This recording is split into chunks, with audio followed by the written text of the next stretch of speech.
left-wing prosecutor Alvin Bragg in New York, it kind of looks like he cannot indict a ham sandwich. It looks like Trump will not be indicted. All right, we're going to break in with this Fox News alert here.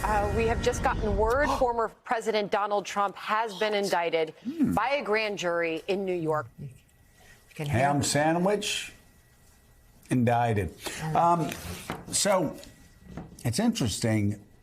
It's hard so Trump sets everybody up, right? He says that this is going to happen on Tuesday.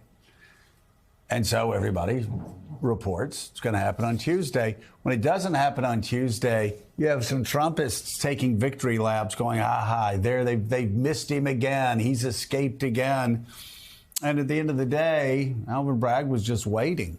And so they go from laughing, you see the laughter, they're not going to indict him, to suddenly, you hear this is a miscarriage of justice. And what did they keep saying last night? Weaponization, it's a police state. A police state. We kept hearing it. So here's the deal. Faceless. If the rule of law applies to one guy the way it applies to the rest of us, then suddenly there's a police state. Again, they hate the military when Trump is out of office. They say that rather there be a Russian military, that our military be more like the Russians.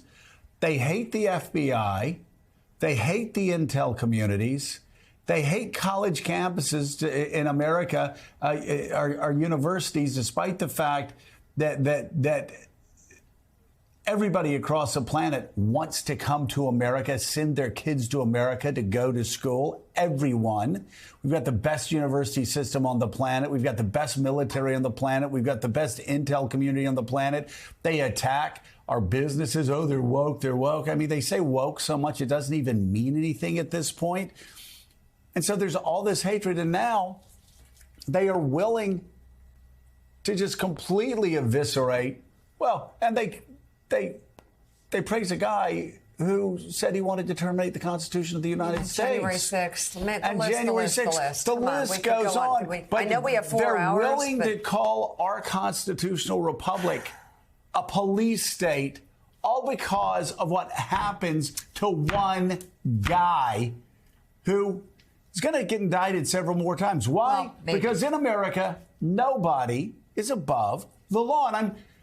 And I'm shocked that this is so shocking to people at a different network. That the rule of law applies to everybody. Joining us now, Democratic Congressman Dan Goldman of New York. He is a member of the House Oversight Committee and was lead counsel for the first impeachment trial of former President Trump. Look, we don't know what's in this indictment, and we'll wait for that. But what comes to mind? What were your first thoughts? What's your reaction to this former president, getting indicted? Well, look, I think a lot of people have been focused on so much of Donald Trump's wrongdoing, and I go back to that impeachment investigation that I led, where he clearly abused the power of his office in a form of extortion for the president of Ukraine to force him to do his political bidding. The law to Donald Trump does not apply to him. And what we're seeing now is an even-handed, very nonpartisan, apolitical pursuit of facts and evidence. And I think we have a lot of evidence to support that view. Alvin Bragg did not charge Donald Trump a year ago over the recommendation of very experienced prosecutors. And so now that he has followed the facts and the law and the evidence, and we'll see what that all is as it unfolds in court. Now he's getting attacked in a way that can't possibly be based on anything, because we don't know what the charges are. We don't know what the evidence is. And Donald Trump will have an opportunity to defend himself in court, just like every other defendant in America. And he can challenge the law if he doesn't believe it's a good legal theory. theory. He can go to trial, confront witnesses, cross-examine them, and rely on the fact that there needs to be a unanimous verdict of 12 people to find proof beyond a reasonable doubt, the highest legal standard. And that's where this should play out, not in the halls of Congress or in the political sphere. Well, and that's, before we go to break, Congressman, just your thoughts on the Republicans that have come out, whether it be on other networks or speaking across the board, saying that this is the weaponization of government, accusing the Biden administration of colluding with the DOJ.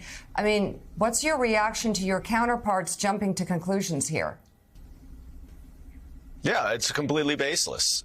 It is pure performative theater, I think in part to continue to support their leader, Donald Trump, to do his bidding, to be an arm of his defense team.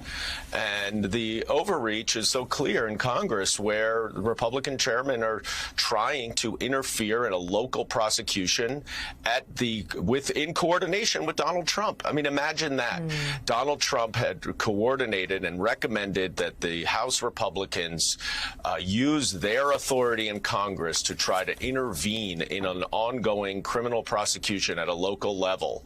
And somehow they're the ones who are accusing Alvin Bragg of weaponizing the government or abusing his power. The fact of the matter is, and I'm confident that we'll see this when the charges come out, that Alvin Bragg followed the facts and the law, and Donald Trump will have his day in court. He is innocent until proven guilty, and he'll have an opportunity to defend himself. Democratic Congressman Dan Goldman of New York, thank you very much for being on this morning. So,